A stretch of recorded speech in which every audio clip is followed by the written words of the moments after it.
Welcome, everybody. How you doing? Doug Barry here. Thanks for joining me in this video, live video right now. Of course, so you may be watching the reposted version of this. All right, the world is changing fast. How should we prepare? This is something we have been talking about and tried to address many, many times over many years now. I've been doing this for a long time, and we formed BR Coalition, Battle Ready Coalition, Be Ready Coalition, basically to try to help people understand and encourage the need to have a good formation when it comes to being prepared, body, mind, and soul. Now, obviously, there's a lot of craziness happening in the world. We're going to address a little bit of that in just a moment. But before we do, I want to encourage you to go out and sign up for a preparedness summit that we have coming up in about 2.5 weeks. See in the bottom of the screen there, brcoalition.com/summit. This is February 20th and 21st. Got several speakers going to be doing this. It's an online summit. You can sign up, and we're just looking at maybe more of a donation price on this. We want as many people as possible to be part of this because we need to be better prepared for many reasons, and we want to address that in this summit in detail, body, mind, and soul. So check that out. Information about all of our guests will be coming out very soon. So check out that page there, brcoalition.com/summit for February 20 and 21, and be part of this online summit of preparedness, body, mind, and soul. All right, let's get right into it. Look at what's happening in the world. The world is changing fast, and it's getting crazier in some ways. I want to address one of the most obvious things that we see right now with all these anti-ICE protests that have sprung up all over the parts of the country. Now, I'm not going to get into the weeds about whether you support ICE or don't support ICE, but we're looking at protests that have risen up. We know this is not necessarily just an organic thing. We've seen this because we know how the signs are promoted and what they found with the Signal group chats that they have, the organization of hunting down ICE license plates, even Minneapolis in particular. You see this here, what happened in Los Angeles recently with regards to even many arrests being made regarding the violence and the type of disorder that's coming out of these protests and the doxing of federal agents and so forth when they are doing jobs that are basically written in law. Now, some people will argue about how they're doing it. Yes, there's going to be problems everywhere. All right, let's get past that point. But ICE is operating throughout the entire United States, and we hear a couple of places, really, I mean, think about it. LA, New York, Minneapolis, Oregon, primarily blue states, right? And that's where we're hearing about the conflict. You don't hear about it in places like Florida, Louisiana, Texas, and other places. There's a moment here or there where something happens. But of the thousands of ICE agents that are operating, there are not very many incidents, percentage-wise, where you have problems. And they do need to be addressed, no question. But that's not what I want to think about here, what we want to talk about right now. We're talking about preparedness because we know that there is an organized effort for this kind of chaos to take place. There's absolute evidence that's coming out more and more in the news that many of these protests are being backed by socialist, communist groups. And do not underestimate where that is headed. You can go back to the George Floyd riots, the BLM riots. You can see this Bolshevik mentality, Bolshevik meaning the Bolshevik revolutions, 1917 in Russia, and how that Bolshevik mentality of violence and fear and disruption and chaos works to the advantage of undermining law and order and allowing, through fear, violence, and so forth, and threat, to impose another type of government on a people. You cannot have a society that works that way where there is a constant concern of violence. Now, maybe you're not living in that area. I'm not, thanks be to God, where I am now. I've moved out of Texas to another location. I'm in Tennessee now, and it's not like what we see in Minneapolis here in Tennessee. It's not like that in a lot of places of the country, but we do know that it's possible. Under the BLM riots, we saw at least 150 cities that had fires started, statues torn down, multiple riots, lots of chaos and violence. Minneapolis, again, it was that area up near the Twin Cities where a police precinct was burned to the ground by the rioters. So we do know this can happen. That's a reason to be better prepared spiritually and naturally, because we see this reality that this is something that we have to be confronted with on a regular basis. It's simply out there. Another reason we need to be thinking about being better prepared is look at the weather situation that we have right now. At the time we are doing this video, there were tens of thousands, hundreds of thousands that were out of power across various sections of the United States, primarily the southern area, southern region and southeastern region. Here in Tennessee, we got hammered with ice. Some of you all know what I'm talking about, from Texas out to the coast, hammered with ice, thousands and thousands of people without power. Now, there's another storm coming. At the time we are doing this video on Tuesday, We know that there's another storm front coming down from the northeast, and this storm front can bring even more cold, ice, rain. We're talking all kinds of weather conditions, sub-zero conditions. These types of things happen every year. Now, some of you are thinking, yeah, we know this, we see this. We know this is something that just happens. It does happen. And sometimes people die in these situations. People get set in situations that they didn't even know could happen, like the people here in Nashville, still thousands, several thousand, that are out of power still in the Nashville area. And it's been over a week. So again, with this storm front you see right now, bringing more cold air into the Northeast area, you know you're going to be dealing with potential power outages, other types of weather-related problems, maybe stranded in traffic and snow and so forth on the side of the road, blizzard conditions. These types of things are very common every single year. That's another reason to be better prepared. We know this stuff happens all the time. Spring is coming, thunderstorms, tornadoes, and then, of course, hurricane season, not too far down the road. Again, these also reasons to be better prepared.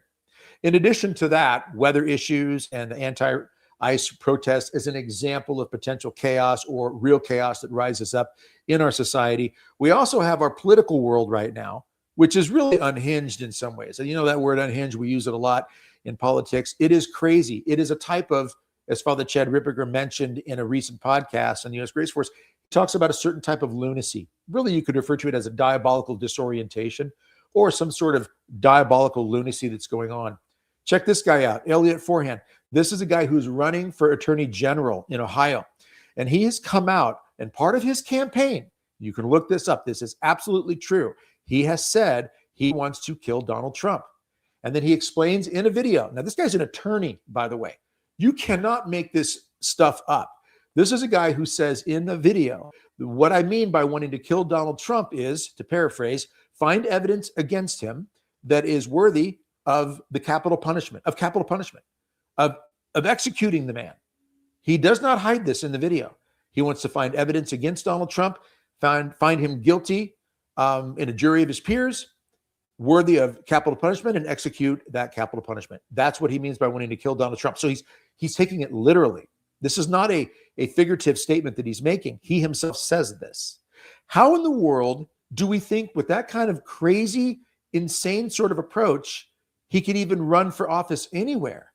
Why would he even be allowed to be eligible to run for office?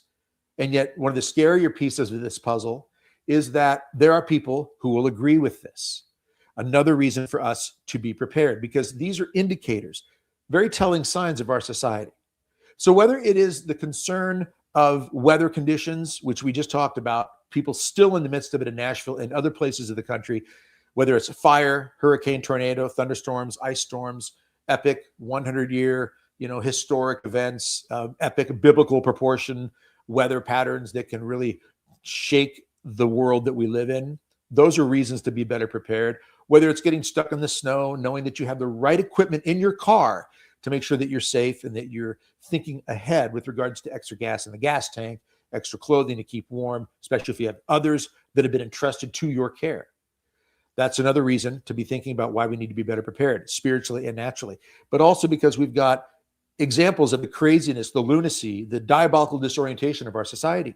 Not to mention this little nugget, if you haven't heard of this, how Tim Walz, governor of Minnesota, was given a plaque by a Satanic group in Minnesota, and this was displayed, at least for a time, in the state capitol in Minnesota. The Democratic Coalition of Satan Worshipers actually gave Tim Walz, the governor, this plaque. And there is a video of this that you can find online. It's actually in a video that I put out on U.S. Grace Force 2.0. And you'll find where a woman goes into the state capitol and she, on her phone, shows this and points this out. This was back in April of 25. So 9-10 months ago, roughly, you've got this was displayed in the state capitol in Minnesota, in Minneapolis. This is one of the examples of the craziness spiritually of our times as well. Notice that last line there. Satan has a special place for you. And then you see what's happening in Minneapolis and throughout Minnesota with the fraud, the estimated $9 billion or more of fraud, and what we see with the chaos going on with all the riots up there. These are more reasons why we should be spiritually and naturally better prepared. The signs of the times are clear. We see it. We know that things are upside down in many ways. And we know that there are political issues and there are natural issues like weather. And we also have to face the reality that, there's war in the world. Now, whether we are concerned about a World War III or 4 or 5, or whether we're concerned about weather issues or political upheaval, whatever it might be, or just the craziness of someone on the street, you could be getting gas and someone jumps you at a gas station. Are you prepared to deal with someone who attacks you at a gas station? Whatever it might be, we should be the same. As Christians, we should be the same. Just like God is the same yesterday, today, and forever, we should have that Christian mentality that I am prepared, regardless of potential storms, potential upheaval in society, or simply because it's the right thing to do. Why? Because every single day, most all of us have someone or others that God has entrusted to our care, to our influence, to our example. I want to set a good example to you, to my kids, my grandkids, and to others out there of what it is to be a good, hopefully trying to be a good, faithful Catholic man with regards to all the responsibilities that I have, which means a prayer life, a sacramental life, but also on a natural level, am I taking care of the responsibilities that I have, such as making sure that I'm prepared for even chaos that may come into this world. There are 5 main categories. We talk about it in our BR Coalition work. We have food, water, shelter, medical, and defense. These 5 categories, food, water, shelter, medical, and defense, are things that we should all be thinking about. We are all part of this. We all play a part, and we affect other people with the steps that we take to be better prepared.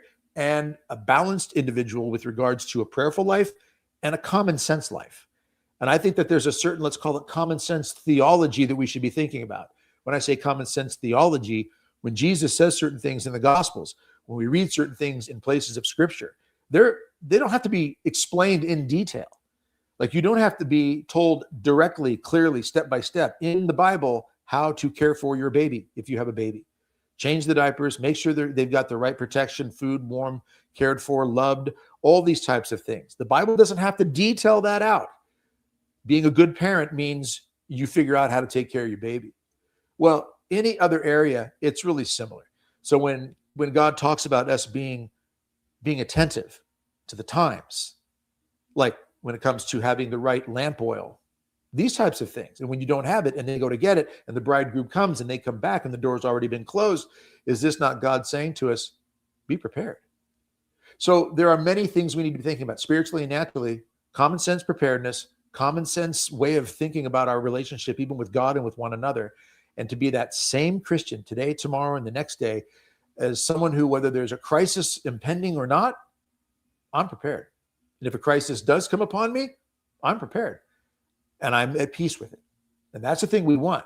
We want to bring that peace. We want to bring that tranquility that God talks about, that we hear about in Thessalonians. One of my favorites is Philippians 4, verses 6 and 7, about don't be anxious about anything. Even in prepping, don't be anxious.